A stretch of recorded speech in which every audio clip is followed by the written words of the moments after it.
नमस्कार। आज शनिवार के दिन देश के सामने कई मुद्दे खड़े हैं और विस्तार से उनके बारे में चर्चा करेंगे। अभी हाल ही में मैंने प्रेस कॉन्फ्रेंस की थी और आपको मैंने बताया था कि किस तरह से जब भी कोई अनशन पे जाता है तो सरकार को एक सिविलाइज्ड रवैया अपनाना चाहिए। और प्रधानमंत्री जी हमेशा संवाद की बात करते हैं, हमेशा कहते हैं कि बाहर जाकर, ख़ास तौर पे जब बाहर जाते हैं तो लोग हमारे लोकतंत्र की बात करते हैं कि कितना मजबूत लोकतंत्र है हमारा और कितनी डाइवर्सिटी है इस देश में, जिसकी चर्चा बाहर जाके करते हैं, लेकिन यहाँ तो यूनिफॉर्मिटी लगाने की कोशिश करते हैं हर चीज़ में।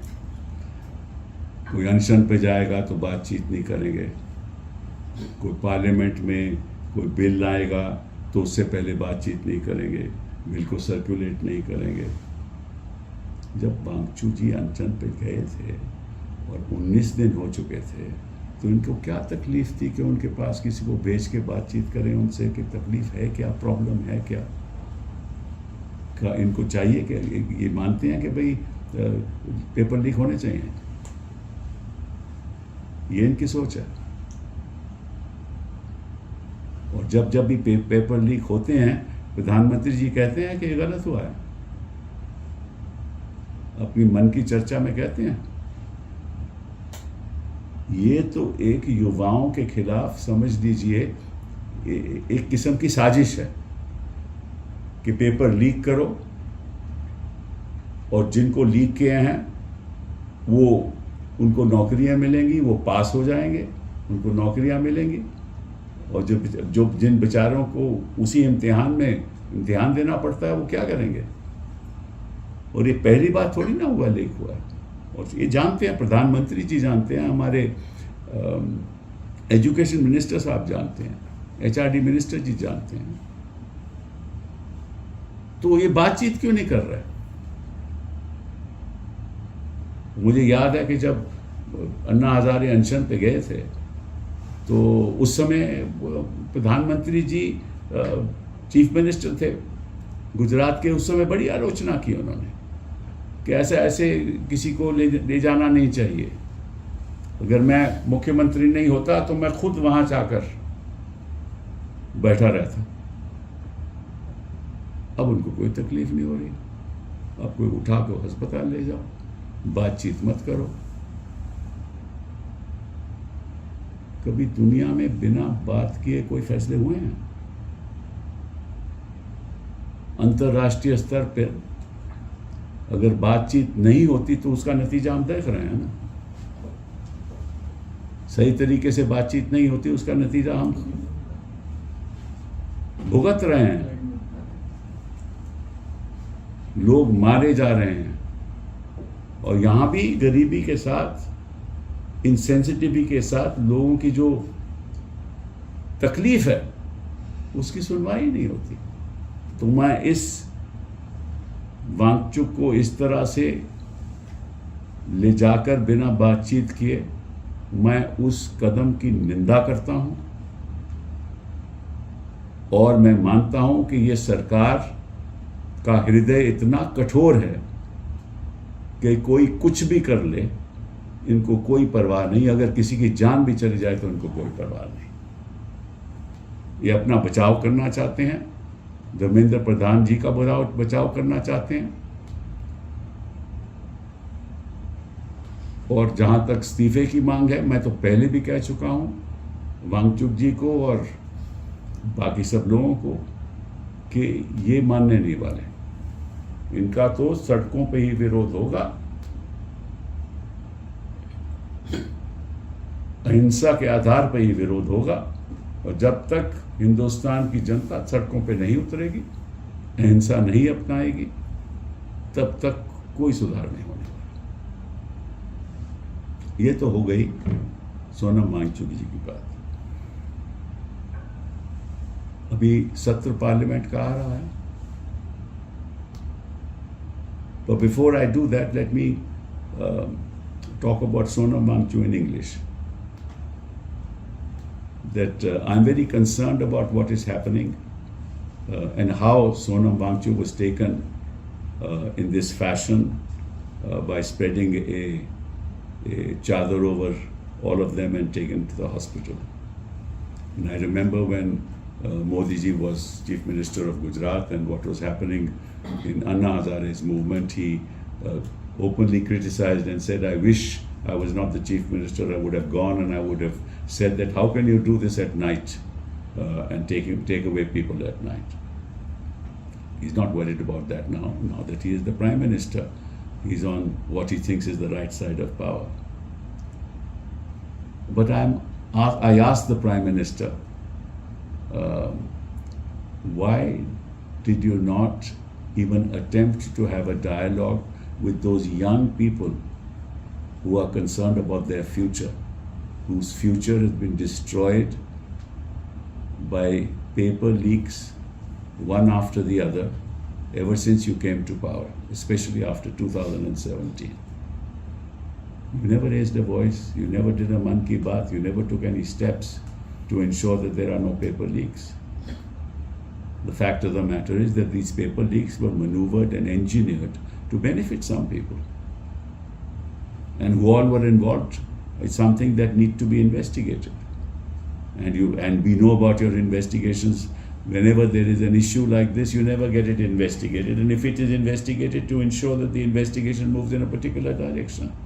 I mean, people have committed suicide. Young people have committed suicide because of these paper leaks. And you're not bothered to even have a dialogue with all those people sitting in Jantar Mantar and Sonam Wangchuk. And we know that you don't intend to have a dialogue. Even in Ladakh, you're not having a dialogue with him.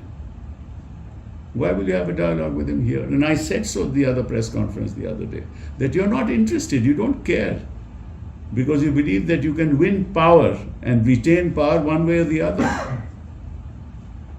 So why do you need to talk? Because your only interest is to retain power, is to ensure and manipulate power in a manner in which you continue to be in power. I mean, if the Election Commission in collusion with you can manipulate the voters list, you can manipulate anything. It's very sad. And a government which doesn't communicate with its people, a government that doesn't communicate with the young, a government doesn't have to have any strategy to deal with issues that are of national concern, that government doesn't deserve to be in power even for a single day. And people will have to come out on the streets and peacefully protest. That's the only way out. And I request all political parties, all civilized people, all people in civil society to now fight this new battle for freedom.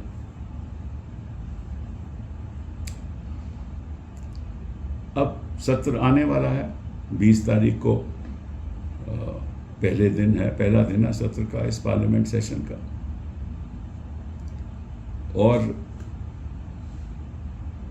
मैं समझता हूं कि ये जो parliament का session है, ये हिंदुस्तान के इतिहास में, इस सेशन में क्या होने वाला है वो आगे वाले इतिहास में लिखा जाएगा। मैं वह बात आपसे क्यों कह रहा हूं? आपने हाल ही में घटनाएं जो हिंदुस्तान की राजनीति में हुई, उसके बारे में आपने पढ़ा भी, लोगों ने लिखा भी, उसकी चर्चा भी हुई। ये जो भाजपा है, ये खरीदो फरोख्त क्यों कर रही है? मतलब कि 20 टीएमसी के सांसद, वो लेजिस्लेटिव पार्टी, कोई नॉर्थ ईस्ट जिस पार्टी को हम जानते भी नहीं हैं उसके साथ मर्ज करके और पार्लियामेंट में बैठने लगे। अभी स्पीकर साहब का फैसला नहीं आया कि किस तरह से उनको पार्लियामेंट में बिठाया जाएगा। 20 तो ये हो गए। फिर सुना है कि एनसीपी के कुछ लोग भी इन्होंने अपने पक्ष में कर लिए हैं। 9 में से 7 लोग आपके भी इनके पक्ष में हो गए, शिवसेना के लोग भी कुछ पक्ष में हो गए। तो इसके पीछे सोच क्या है, इसके बारे में आज हम चर्चा करेंगे। इसके बारे में सोच यह है कि किसी तरीके से इनको 2/3 संसद में बहुमत मिल जाए, और जो जब अगर 2/3 संसद में बहुमत इनको मिल गई तो उसका नतीजा क्या होगा? उसका नतीजा ये होगा कि अपनी मनमानी नियतों के आधार पे संविधान बदल देंगे।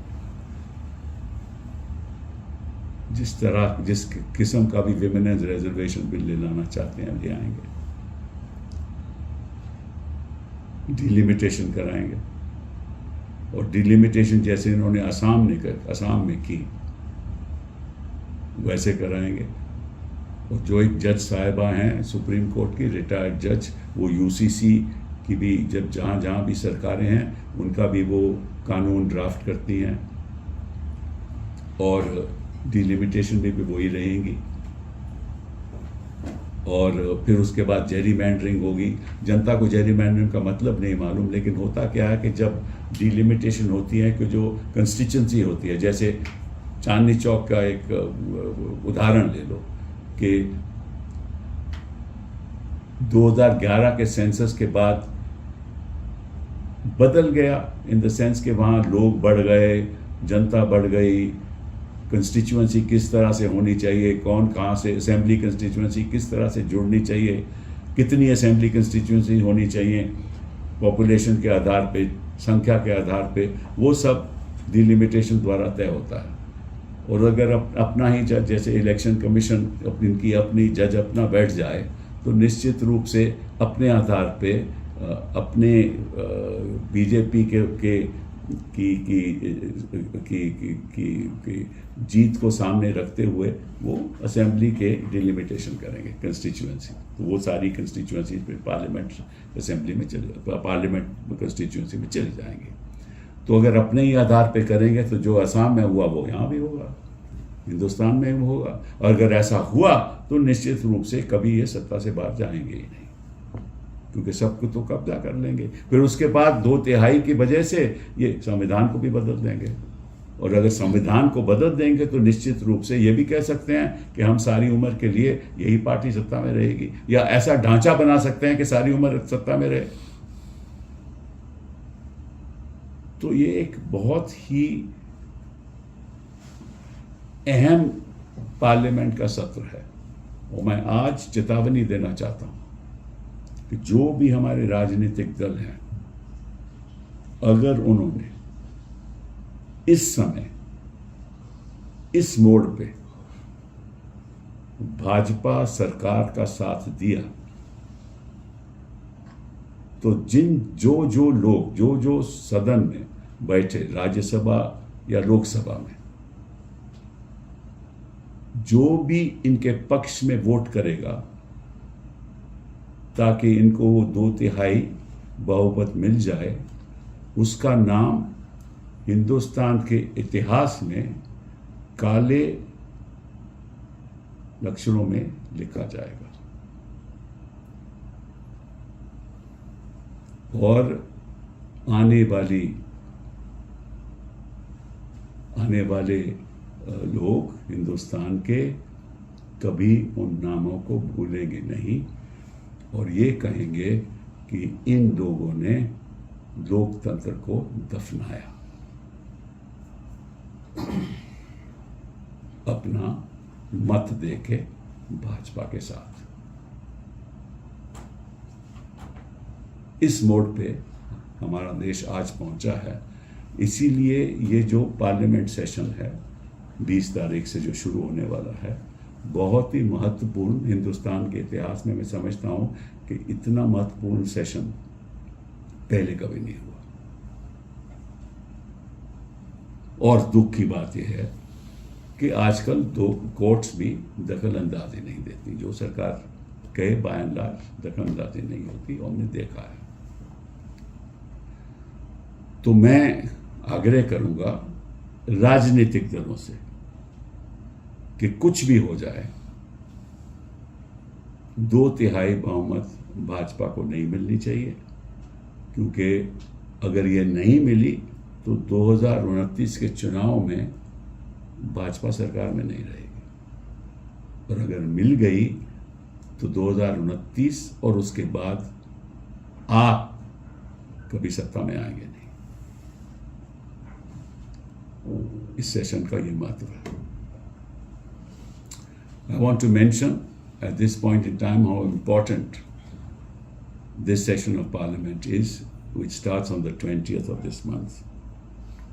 And the reason why I say this is in the context of what has been happening in the last few months as to how 20 members of Parliament of the Trinamool Congress broke away. Allegedly, the legislative members merged with another party because of the manipulation of interpretations by leaders of the BJP, thinking that the 10th schedule paragraph 4 allows them to do it. And now are sitting as members of parliament of that regional party which had no presence in parliament and now has presence of 20 members of parliament of that party. They have taken away people allegedly from the Shiv Sena, Uddhav Shiv Sena. They have taken from the NCP. They are trying other parties. And of course, as you know, that 7 people of AAP went over to the BJP and now they represent the BJP, which had 0 members of parliament from Punjab. Why is this being done? Because they know how important this session is for the BJP. And why is it important? Because they believe that if you can buy off people, if you can somehow muster this strength, you can ensure these kind of defections, which are per se illegal. You can then perhaps muster up the 2/3 majority, pursuant to which they can do anything they want. They will bring the reservation bill, women's reservation bill, which we want to be brought under the present strength of Parliament. But they will bring it the way they want. They will then amend the Constitution the way they want, because with 2/3 you can amend any provision of the Constitution. They can do away with basic structure. They can do away with the parliamentary form of government. They can ensure that in the years to come they continue in power and that they can never be thrown out of power. They can do what they want. They can reduce the discretion of judges. They can bring laws to ensure that in the future we have a completely committed judiciary. They can do what they want. And therefore, I want to tell every member of parliament who votes for this intent of the BJP to help them get the 2/3 majority, that each of their names will be written in black letters, Kale Aksharon mein, in the years to come when the history of this session is written. For they would have, and they will be seen as having buried democracy and participated in a process to undo what the freedom struggle brought us, freedom and a democratic constitution. They will be seen as people who destroyed the very foundations of the future of this country. वो लोकतंत्र के कातिल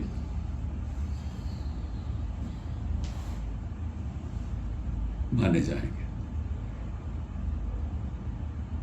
And therefore I request political parties to come together to ensure individual members of parliament to listen to their conscience and don't play a game that will allow the BJP to have a free run, because if the 2/3 is not obtained, they cannot manage it, then 2029 the BJP will not be in power. And if the 2/3 they are able to manage because of the collaboration of some members of parliament, then the opposition will not be in power. I therefore think that members of parliament should have a very serious view, should take a very serious view of what I have said and make sure that this doesn't happen. तीसरी बात जिसके बारे में मैं चर्चा करना चाहता हूं कि हाल ही में मैंने पढ़ा था तो सुप्रीम कोर्ट ने कहा है कि अगर BLO समझता है कि एक वोटर की नागरिकता पे शक है तो जो बाकी सुविधाएं उसको मिलनी चाहिए नागरिक को, एक सिटीजन, एक नागरिक की हैसियत में, तो वो सुविधाएं नहीं जाएंगी, वो उसको मिलनी चाहिए जब तक ये फैसला नहीं होता कि वो नागरिक है या नहीं। वो फैसला केंद्र सरकार करेगी, जो उनकी जिम्मेदारी है। तो मैं पूछना चाहता हूं कि अगर ये बात है कि बाकी चीजों के लिए वो नागरिक हैं, तो फिर वोट करने के लिए नागरिक क्यों नहीं है? क्योंकि BLO ने कह दिया कि शायद मुझे शक है, तो शक के आधार पे उनको वोट करने का हक नहीं है। पहली बात ये। और अगर दूसरी बात ये कि अगर शुभेंदु अधिकारी बयान देते हैं कि जिन जिन की नागरिकता पे शक है उनको कोई और सुविधाएं नहीं मिलेंगी, और अगर सुविधाएं नहीं मिलती तो बेचारा गरीब आदमी जाएगा क्या? सुप्रीम कोर्ट आ सकता है, कहां जाएगा? कौन वकील उसका काम करेगा? किस वकील के पास जाएगा? पैसा खर्च होता है ना। और यही बात असम के चीफ मुख्यमंत्री ने कही है कि कोई सुविधाएं नहीं मिलेंगी, और अब जहां भी बिहार में भी यही होगा। तो इस देश में हो क्या रहा है? गरीब तो गरीब है ही, तो उसको और गरीब करोगे आप, और लाचार करोगे। बड़े दुख की बात है कि ये हमारे यहां रहते हुए हो रहा है इस देश में। Yesterday there was some proceeding in the Supreme Court, and I only read it in the newspaper, and this is another very important issue that I want to bring to your notice, that the Supreme Court has said that even if the BLO suspects the citizenship of any particular voter, his other benefits that he is entitled to as a citizen of this country will not be taken away. Means the ration will be given, all the other facilities that he is entitled to as a citizen or he is entitled to. Those will not be taken away till a decision is taken by the central government about his being a citizen or not. So I ask this fundamental question: if for all those facilities that his rights are not taken away, why is his right to vote taken away before the decision is taken by the central government? I don't understand the logic of that. Merely because somebody suspects. So a teacher who is a BLO, if he is told or he on his own suspects, without any evidence, there is no evidence is shown, then he will not be able to vote. What kind of logic is that? And if Chief Minister like Subhendu Adhikari who has already said that all those people whose citizenship is suspect will not get any benefits under any of the schemes of the government of India or the state government. And if that's implemented on the ground, how many people will come in contempt? How many people will move the court? How many poor people will have the means to move the court? So despite what the Supreme Court says on the ground, they will lose everything. As it is, people live in abject poverty. And now they will further be living, I don't know how. This statement has been made also by the Chief Minister of Assam, that no benefits will be given to them. Soon this will happen in Bihar. But what's happening to my country? And the last thing on foreign policy. I mean, is the US a friend of ours? That they bomb Chabahar What? Where we have spent millions of dollars? And they are supposed to be our allies, and the Prime Minister is quiet and giving bhashans in Punjab. I mean, what's happening? I mean, our own friends are openly hurting us. We can't say a word. We appear to be supplicants before them. They don't care. And where are we as a nation? Where is our foreign policy?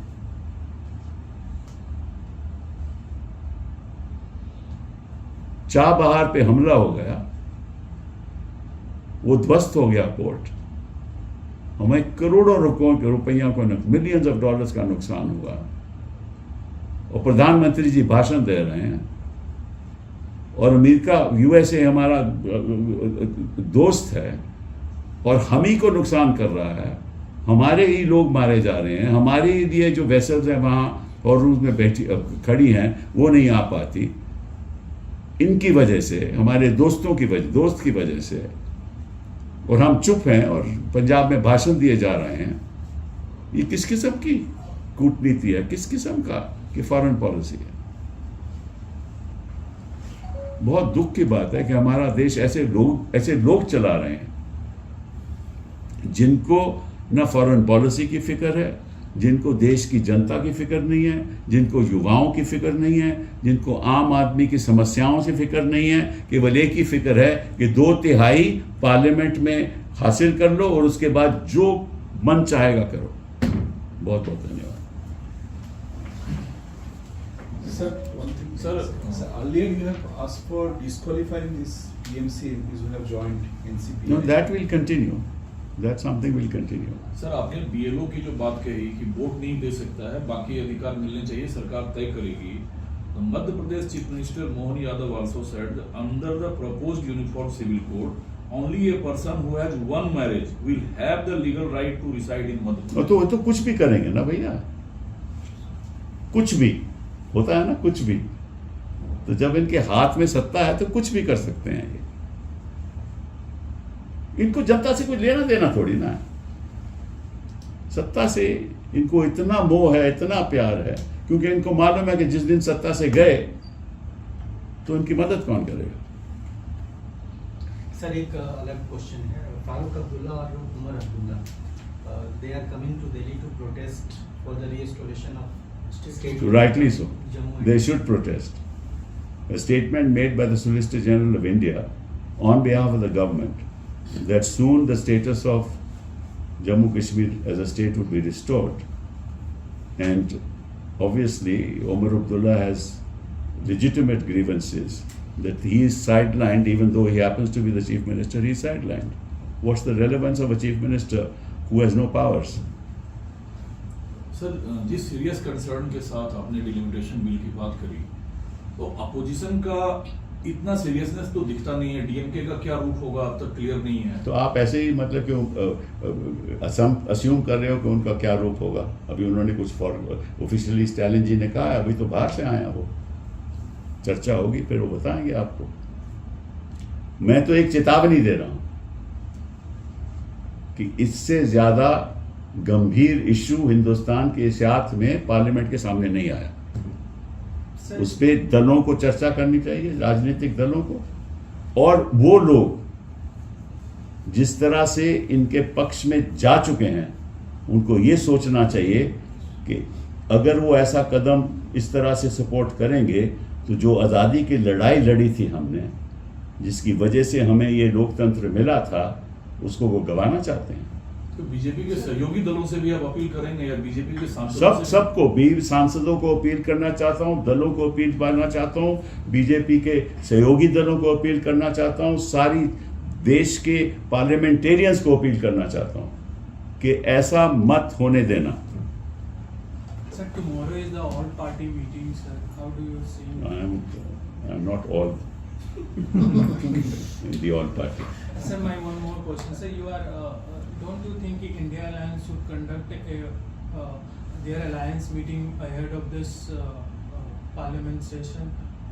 So why are you asking me this question? So you were part. I am an independent member of parliament now. You have come to the wrong residence.